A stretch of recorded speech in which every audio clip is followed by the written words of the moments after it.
Assalamualaikum warahmatullahi wabarakatuh. Video ini dibuat untuk memenuhi tugas ujian akhir semester mata kuliah Landasan Pendidikan dosen pengampu Bapak Sunanto SPD MPD dengan tema Landasan Sejarah Pendidikan.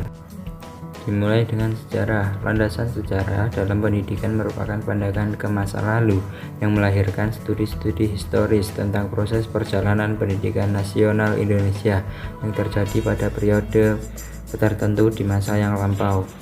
Pendidikan di Indonesia sudah ada sebelum negara Indonesia berdiri. Sebab itu, sejarah pendidikan di Indonesia juga cukup panjang hingga zaman kuno hingga Islam.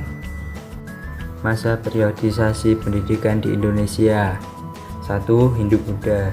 Di Indonesia pada masa lampau gairah belajar sangat tinggi, mengingat agama benar-benar dipelajari untuk pedoman mengatur hidup dan kehidupan masyarakat. Pada masa Hindu-Buddha, pada bidang kesenian dan ilmu pengetahuan lainnya semakin berkembang dengan diiringi perkembangan kerajaan yang beragama Hindu-Buddha. Yang kedua, masa penjajahan. Masa penjajahan dibagi menjadi dua, zaman Belanda dan zaman Jepang. A. Zaman Belanda. Sebelum masa pendudukan Belanda, bangsa Portugis sebenarnya telah mendirikan sekolah terlebih dahulu dengan beragama Kristen, kemudian diteruskan oleh bangsa Belanda dengan agama yang sama, di mana Ambon menjadi tempat pertama untuk mendirikan sekolah tersebut. Belanda memperkenalkan sistem pendidikan formal yang lebih terstruktur pada rakyat Indonesia, yaitu pertama sekolah dasar bagi orang Eropa, 2. Sekolah dasar bagi pribumi, 3. Sekolah menengah, 4. Sekolah atas, yang terakhir pra-universitas. Kemudian ada zaman Jepang. Jepang menyediakan sekolah rakyat atau dalam bahasa Jepang Kokumin Gakko sebagai pendidikan dasar, sekolah menengah sebagai pendidikan menengah, dan sekolah kejuruan bagi guru. Jika di era Belanda hanya menggunakan bahasa Belanda, tidak boleh menggunakan bahasa Indonesia, pada masa Jepang ini diperbolehkan menggunakan bahasa Indonesia. Yang ketiga, masa kemerdekaan Indonesia. Setelah kemerdekaan, bangsa Indonesia melakukan perubahan dari berbagai bidang, salah satunya pendidikan. Perubahan pada bidang pendidikan merupakan dasar dan harapan bangsa yang merdeka.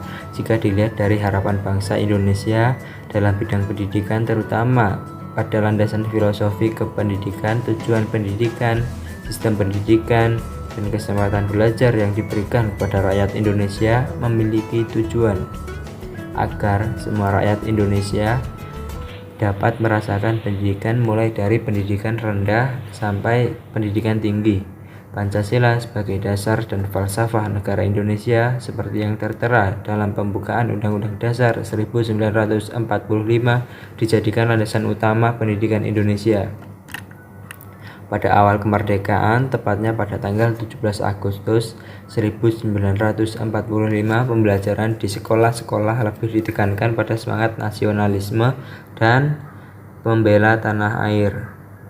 Yang terakhir, masa reformasi. Pendidikan pada masa reformasi mengalami suatu perkembangan yang pada dasar lebih maju daripada pendidikan pada masa kemerdekaan. Pendidikan pada zaman reformasi mengutamakan pada perkembangan peserta didik yang lebih terfokus pada pengelolaan masing-masing daerah atau otonomi pendidikan. Dalam hal tenaga kependidikan diperlakukan suatu kualifikasi profesional untuk lebih meningkatkan bersama pendidikan Indonesia, sedangkan sarana dan prasarana juga sudah mengalami suatu peningkatan yang baik. Walaupun demikian, semangat pendidikan di Indonesia masih rendah. Pada waktu Indonesia berjuang merintis kemerdekaan, ada 3 tokoh yang menjadi tokoh pendidikan di Indonesia. 1. Ki Hajar Dewantoro mendirikan Taman Siswa di Yogyakarta. Sifat, sistem, dan metode yang beliau curahkan itu diringkas ke dalam 4 keemasan, yaitu asas Taman Siswa, Pancadharma, adat istiadat, dan semboyan atau perlambang.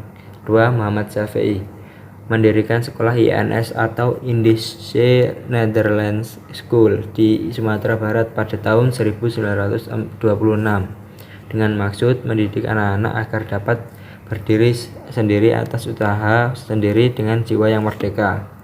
Yang ketiga, Ahmad Dahlan mendirikan organisasi agama Islam yaitu Muhammadiyah yang memusatkan diri pada pengembangan agama Islam serta mewujudkan muslim berakhlak mulia, cakap, percaya diri, dan berguna bagi masyarakat.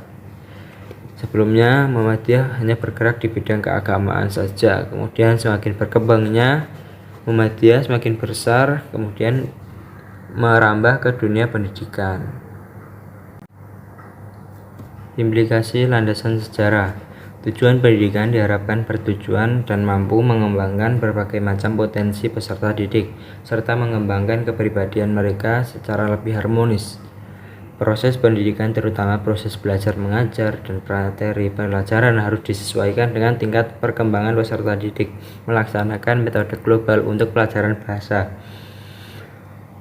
kebudayaan nasional, sejarah, membawa perubahan kebudayaan, inovasi pendidikan, sehingga diharapkan pada akhirnya membentuk konsep inovasi harus bersumber dari hasil penelitian pendidikan di Indonesia, konsep pendidikan yang bercirikan Indonesia. Terima kasih telah melihat video ini, semoga wawasan kita semakin luas dan tahu sejarah pendidikan di Indonesia. See you next time. Wassalamualaikum warahmatullahi wabarakatuh.